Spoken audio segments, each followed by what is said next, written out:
Boys and girls, welcome to the final episode of our Cold War analysis. Just kidding, guys. Do I have good news for you? I will be doing a Cold War outbreak analysis, ladies and gentlemen. I'm not going to be doing like Onslaught, so don't get excited about that. I am going to be doing Outbreak, though, just because I think Outbreak's personally pretty fun to play. It's going to be a bit of a longer episode in that video. We're going to be covering both of the Easter eggs, all the locations, and all that good stuff. Now, let's go and hop into the map layout of Forsaken, the final DLC of Cold War.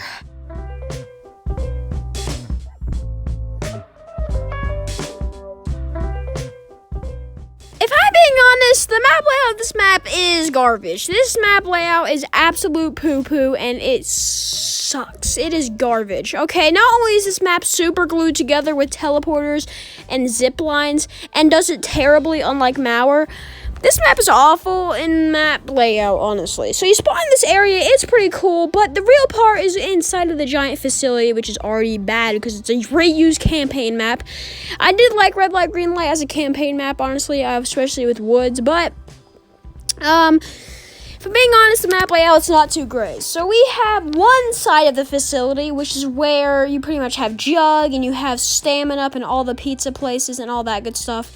And then you have to teleport over to the next area, and this next area is just full of like a movie theater and Burger Town and all that stuff. And then you need to teleport to another area by repairing that teleporter, and then you teleport to a little lockdown area, and then you have to fight an abomination there. And then you have to teleport again to a Pack-a-Punch area, and then you can zip line from the other two places, not the lockdown area. This map is literally, to get to Pack-a-Punch, it's just called using teleporters 15 times.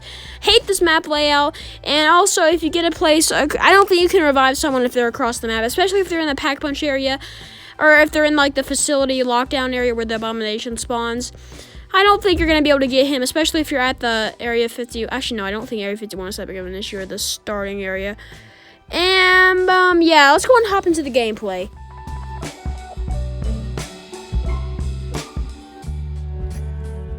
Let's talk about one of my favorite wonder weapons of Cold War, and this is the Crystal Axe. Now, this is the first time I've ever done the quest. Normally, I just use trials to get it, but I tried to use the quest, and it was actually pretty fun to do the quest for it. So this map actually pushes you toward using the melee weapon. So not only is the main wonder weapon a melee weapon, but also to get the wonder weapon, you have to use a lot of melee. So once you do this, you have to collect some souls to get some melee souls, and then you'll get the Crystal Axe. The Crystal Axe is a beautiful looking wonder weapon. As the name suggests, it is literally an axe. You can swing it, and it actually does a lot of damage. When you swing it with your left click, it'll swing out like a little thing that does damage when zombies step in it. I'm actually not too sure, but when you hold it down, it just stays there, but when you let go, it won't. I don't really know how to use this properly, so I'm pretty trash, but you can also turn this thing into like a little machine gun-like thing. So when you press the up keypad or whatever you want to say it, it'll then transform it into a gun. So when you shoot this thing does a lot of damage. It's very fun to use. And how you regenerate ammo is not from little magazines when you kill zombies, but when you kill zombies with the base effect of the Crystal Axe, they will drop blue crystals, and that's how you refresh your ammo with the gun. The gun is probably my favorite part about this wonder weapon. It's good for the boss fight, good for everything about this map. And I love this wonder weapon a lot. Let's go and talk about the Abomination. Now, the Abomination is a mix-up of a Blightfather, a Margwa, a Brutus, and a Puppy Dog, okay? This thing is an abomination, okay? As the name suggests. So the Abomination is I actually find this thing harder to take down than the Margwa because I suck at taking this thing out. It takes a while to take this thing out on my first attempt because I have trash guns. And I know I have the super Easter egg because this is on the second account, but this thing will either launch a super beam at you, melee you, which actually does a lot of damage. He will literally bite you, or he will just charge at you. Now, all these attacks will actually help for the Easter egg because the shooting the laser one will help you get the Crystal Axe. The charge one will help you get a part for the Easter egg. Very, very cool boss zombie. And it's just like the Margot, when its heads are open, you can just splatter them and deal half its health, or a quarter of its health, 1/3 of its health, I mean. So yeah, I think this is a pretty solid boss zombie. I mean, the name actually fits very well. It indeed is Abomination. And like I said, this map just takes place in the same place as Burger Town. Not too much of a stuff to talk about. And honestly, there's not too much stuff to talk about gameplay-wise. There's nothing necessarily special, except one perk, or, well, technically 2 perks were introduced on this map. But Death Perception makes its introduction as a perk machine, at least. Death Perception made its way into like a random update that no one really cared about that much. It wasn't like a new map update, but its first introduction of the machine ever actually was introduced on this map. It looks pretty cool. It sounds pretty cool. I like Death Perception in this game. It's a very useful perk, unlike in BO4. And PhD Slider makes its return. I hate the PhD symbol, but now it's actually the normal PhD flopper. And there's one thing I have to get Cold War, and that is the beautiful perk symbol icons. They really just look magnificent. I mean, look at how beautiful they all look. A PhD Slider, when it's unupgraded, it's not too good unless you're using like a ray gun or a rocket launcher or something. But once you fully upgrade this thing, I think this thing is top 2 perks in Cold War. Not only is this literally the best perk for sliding, like you will slide like 1,000,000 miles. Okay, but like you'll slide very far, very quick. I love this perk, very, very useful indeed. And it makes its way into the Pack Punch area, which I think is a very fitting location. Very, very cool perk indeed. Now let's go and hop into the storyline Easter egg, because there's not too much stuff to talk about actually in gameplay.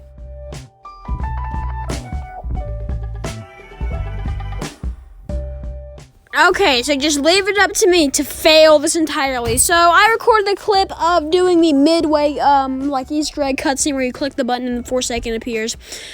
But that clip, of course, it's always the clip that matters that disappears. Just like it was an ending of the map that disappeared, the ending cutscene of the map that also wouldn't show up because apparently the upload failed. It was Ancient Evil. I couldn't get the midway boss fight but Zykov, the person that we were trying to save this entire time, was the Forsaken. Who would have guessed? He betrayed us, and he's the Forsaken, the most powerful entity inside of the Dark Ether, I believe. He's pretty powerful, and he controls the Dark Ether. And now he's in our world, and here's a little, like, boss fight, so you guys can just see the Forsaken. But this Easter egg is pretty cool. So Peck and Kravchenko are about to, release Zykov, and then, Kravchenko's mad. So, what we need to do for this entire Easter egg is literally just to construct a 3-part device. Is it 3 parts? Yes, a 3-part device.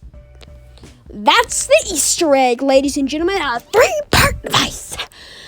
So, the first part requires you to finish a lockdown inside of, like, the teleporter building area where you fix the teleporter. Pretty easy step there, but with the Crystal Axe. It's pretty hard without the Crystal Axe. But with the Crystal Axe, you'll be able to do it easy peasy, lemon squeezy. The second part requires you to drive an RCXD and explode a part of a building and get, like, a radio or monitor or something like that. And then you just need to get the, what's his name? The, Abomination to, charge at a wall and drop a part for that part as well. Okay, and, you just need to get 3 crystals by destroying 3 massive crystals that appeared in the world. And then you just need to feed them to abominations, kill them to get a special kind of crystal that will charge the device. Once you build the device at the table and it finishes charging up, you can then do a very easy step, actually. All you gotta do is just escort this little device all the way over to the boss fight arena, and it's literally easy. All you need to do is just sometimes shoot a crystal, grab a part, and then recharge it. Really not too bad there. The zombies won't be spawning too much, and then once you make it to the little, like, place area, the little, like, tunnel area, you can then get equipment, all that stuff that you need to be prepared for the boss fight, the final Forsaken boss. And once you're ready for that, all you need to do is just go ahead and enter the boss fight, and then you'll be fighting the giant Forsaken himself. Now, all you need to do for this boss fight is charge up Maxis and then show power a cannon, and then you just need to deplete the shield of one of the 2 shoulders that he has, and then just fire the beam at one of the shoulders, and then it will disintegrate. Then you just gotta do the same thing for the other shoulder, and then you'll actually be shown a little cutscene that's like this.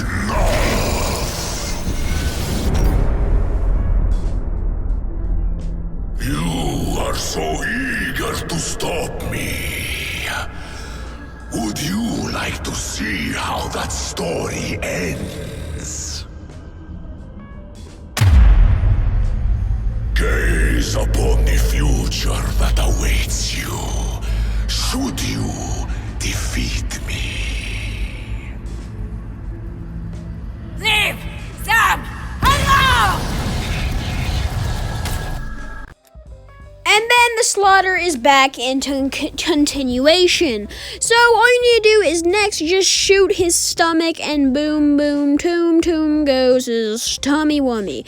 All you gotta do is just deplete the shield of the stomach, but then he will gain Super Saiyan powers that allow him to shoot a sonic laser out of his eyeballs. There will be Krasny Soldats, there will be Abominations, there will be Manglers, there will be Mimics, there will be literally everything you know and love inside of this map. And all you need to do is just deflate his shield, use the cannon yet again to shoot open his stomach, and then a giant portal will appear. And then you can deplete the shield of his head. And once you complete the shield of his head, fire the final laser beam at his head yet again. And then this will happen, and this will also be the cutscene, and I'll come back to you guys after the cutscene ends. Outbreak zones expanding around. You will not consume this world! Not as long as I am here! Sam, whatever you're thinking of doing, don't do it! I'm not a bad person, Weaver. I am a good soul. I know what I have to do. I'm sorry. This is the only way.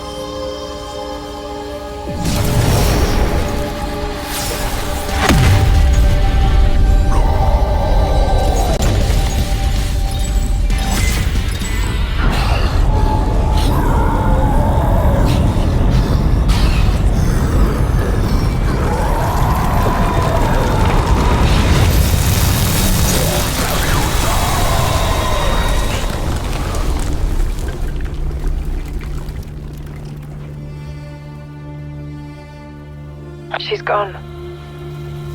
Back into the dark ether. The Forsaken is secure.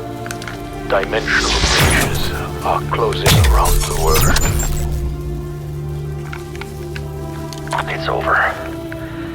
It's done.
Irashai. I need to rent a boat. Where do you need to go? Here. Are you sure? There's nothing there. What is it you are looking for? I'm looking for some old friends.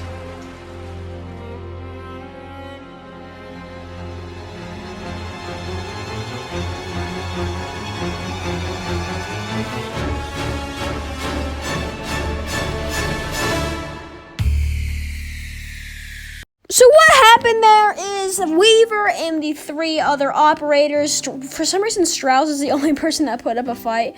Strauss, I hope I said his name right, but, yeah, they were all arrested because they all seen too much, and the director is none other than Eddie Richtofen, also known as the person that walked through the portal at the end of Tag Der Toten with Samantha. So the director was Eddie Richtofen this whole time, and everyone got arrested, even the operators, because we did the dirty work. Like, I don't think anyone did anything else. I mean, all we got was it's your turn now, and that we got arrested. That was literally it. No one even appreciated us, but that was kind of the end of that. And it said "to be continued." I'm not sure what the heck Peck's doing over there, but. To be continued in Vanguard, which I will not be covering because I don't think that game is too interesting to cover about, especially with Duron Fong and Terra Maldicta, whatever the heck that even is. So I hope you guys, well, I mean, I guess I should tell you why the cutscene sounded a little bit different than it did in the normal game. So yeah, you guys got all the audio and dialogue that you need. I just kind of put my own music there in because I don't know if that music is copyrighted that they play at the end, and I don't want this video to be blocked, like the giant video was. But luckily, hopefully it isn't because I inserted my own little music there. So yeah, that's gonna wrap up the Cold War zombie storyline. I mean, not really, since we're gonna do the Outbreak Zombies map. Yeah, and then we might move on to maybe Infinite Warfare with Spaceland. But I hope you guys enjoyed this episode. If you did, make sure to hit that like button down below. I'm guessing the Outbreak video either will be between 20 and 40 minutes long, honestly. It should be quite a while since I have to discuss both Easter eggs. It's gonna be a wild adventure there, and I hope you guys enjoy this Easter egg, and peace for now.